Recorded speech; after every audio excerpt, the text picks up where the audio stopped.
And we have breaking news. This just in from the White House. The vice president has tested positive for COVID. According to the White House, Vice President Harris tested positive for COVID-19 on rapid and PCR tests today. She's exhibited no symptoms, they say, will isolate and continue to work from the vice president's residence. According to the White House, she has not been in close contact with the president or first lady due to their respective recent travel schedules. She will follow CDC guidelines and the advice of her physicians. The vice president will return to the White House when she tests negative. And Peter Alexander, I think, is now joining us from the White House with more on this. Peter, first of all, the vice president did not test positive after her husband had gone to L.A. and come back commercially and had tested positive, and other members of her staff, her press secretary and other members of her staff had gotten COVID after the gridiron, but that was 2 weeks ago. So now she's testing COVID. It clearly was a different exposure. Yeah, no, Andrea, you're exactly right. Again, we're just learning this new information within the last 5 minutes or so that the vice president has tested positive, both with the rapid and PCR test. To give you a sense, she returned back to Washington from Southern California late yesterday. She spent much of the last week in both San Francisco and L.A., where she has a home. She was doing some fundraisers and had a pretty limited public schedule of events during that time. So where this exposure comes from remains unclear at this time, but it is significant, obviously. Former President Trump clearly tested positive for COVID. Vice President Pence never did. President Biden has not so far.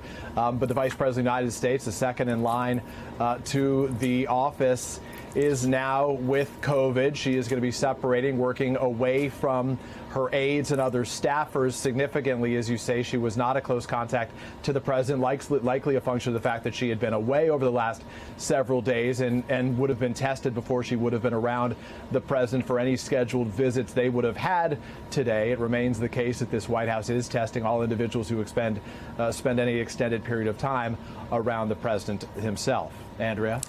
And this comes at such an interesting time because they were having a briefing for the first time with Dr. Jha in the briefing room, the new coordinator in the White House, with Jen Psaki today at that briefing. That's later this afternoon. And they were also going to be talking about the availability of this Pfizer pill, which is, my notes are Paxlovid. Paxlovid, yep. And so the advantages of this pill is apparently to reduce hospitalization, Peter?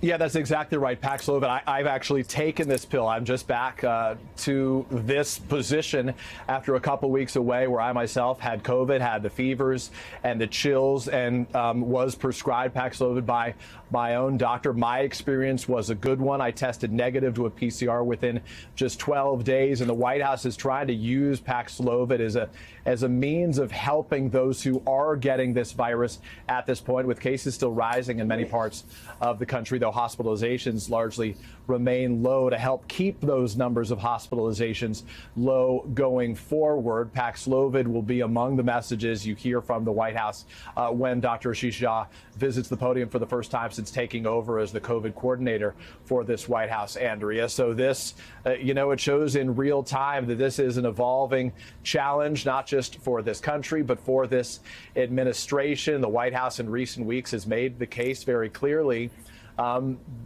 sort of changing their messaging, that it's very possible President Biden himself could get this, but that they are taking the best precautions that they can, following the CDC protocols. And it's certain that that's what they'll be doing as it relates to the vice president, too.